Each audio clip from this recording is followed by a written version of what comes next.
ஆதி சதுர்வேதங்கள் ஓதும் பரஞ்சோதியே எங்கள் அச்சனார் கோவில் அரசே. நம்புவோர்க்கு உபகாரி என்பதில் இவரன்றியில் நாட்டில் ஓர் தெய்வம் யார்கான். ஆதி சதுர்வேதங்கள் ஓதும் பரஞ்சோதியே எங்கள் அச்சனார்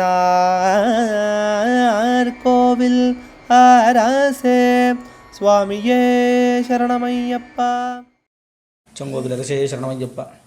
பகவானுடைய திருப்பெயர் நாம வரிசையில் 38வது நாம பசுபதையே நமஹ.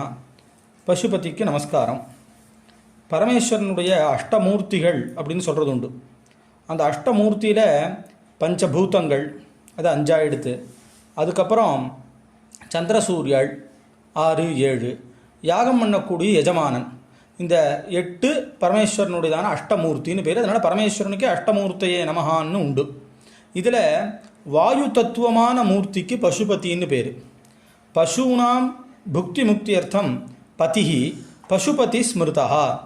நம்ம ஜீவன்கள் எல்லாத்துக்கும் இந்த உலகத்துக்கு தேவையான சௌக்கியமும் பர உலகத்துக்கு தேவையானதான மோட்சத்தையும் கொடுப்பதுனாலே பரமேஸ்வரனுக்கு பசுபதின்னு பேருன்னு சிவாகம பரிபாஷா மஞ்சரி 62வது ஸ்லோகமானு சொல்கிறது. பிரம்மாத்யாக ஸ்தாவராந்தஸ்ச பசவ பரிகீர்த்திதாக தேஷாம் பதித்வாத்து விஸ்வேஷோ பவஹா பசுபதி ஸ்மிருதா. பிரம்மா ஆரம்பித்து இந்த தாவரங்கள் எல்லாமும் எல்லா விதமான ஜீவன்களும் பசுன்னு சொல்லுவார்கள். அவைகள் அத்தனை பேத்தையும் தலைவனாக அவைகளுக்கெல்லாம் தலைவனாக இருந்து நியமிப்பதுனாலே பரமேஸ்வரனுக்கு பசுபதின்னு ஒரு பேர்.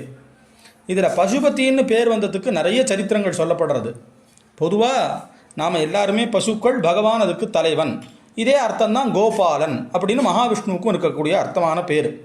இதில் ஒரு சரித்திரம், நம்ம பந்தனை நல்லூர்னு சொல்லிட்டு கும்பகோணத்துலேருந்து 25 கிலோமீட்டர் கிட்டக்க ஒரு க்ஷேத்திரம்.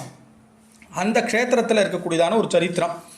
பரமேஸ்வரன் 4 வேதத்தையும் பந்தா மாற்றி அம்பாளுக்கு விளையாட கொடுத்தாராம்.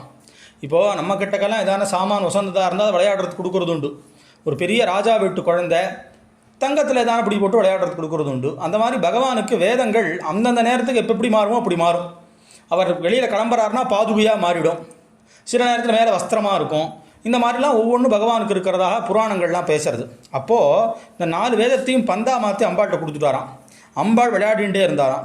இப்படி விளையாடிகிட்டே இருக்கும்போது சூரியன் மேலே இருந்து இந்த விளையாட்டை பார்த்துட்டு இருக்கார். எங்கேயாவது இருட்டு வந்துடுத்துன்னு சொன்னால் இந்த விளையாட்டு நின்றுடுமேங்கிறதுக்காக சூரியன் அப்படியே நின்றுட்டு இருக்கார் ஆகாசத்தில். இருட்டே வரல.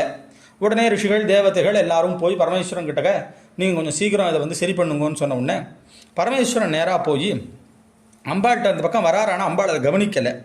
அப்போது பரமேஸ்வரன் அந்த பந்தை காலால் உதைச்சி அந்த சூரியனையும் மேலே போக சொல்லிவிட்டார், பந்தையும் காலால் உதைச்சி விட்டார். அந்த பக்கம் போயிடுத்து. இதை பார்த்து அம்பாளை பார்த்து, நீ இப்படி பண்ணிவிட்டியே, நீ போய் பசுவாக பிறந்துடு அப்படின்னு சொல்லிவிட்டாராம். அப்புறம் அம்பாள் தன்னுடையதான ஒரு அபராதத்தை நினச்சி சுவாமிகிட்ட சொன்ன உடனே, வேறு ஒன்றும் இல்லை, அந்த பந்து எந்த இடத்துல விழுந்திருக்கோ அது ஒரு கொன்றை மரத்துக்கிட்ட விழுந்திருக்கு, கொன்னை மரம்னு சொல்லுவோமே, அதுக்கிட்ட விழுந்திருக்கு. அங்கே நானே சுயம்புலிங்கமாக வருவேன், அங்கே நீ என்னை பூஜை பண்ணு, அதனால் உனக்கு சாப விமோச்சனம் ஆகிடும் அப்படின்னு சொன்னதுனாலையும் அந்த ஊருக்கு பந்தனை நல்லூர், பந்தநல்லூர்னு இப்போ சொல்லுவோம்.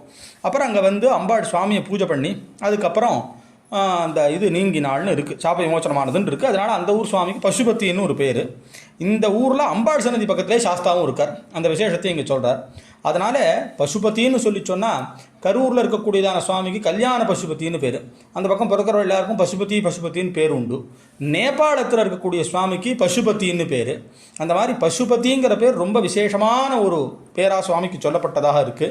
அதனால் இந்த பசுபதி ரூபமாக இருக்கக்கூடிய பகவானுக்கு, சாஸ்தாவுக்கு, பசுபதிக்கு நமஸ்காரம் அப்படின்னு இந்த நாமாவானு தெரிவிக்கிறது. செங்கோவில் அரசே சரணமையப்பா. அச்சனார் கோவில் அரசே. சுவாமியே சரணமையப்பா.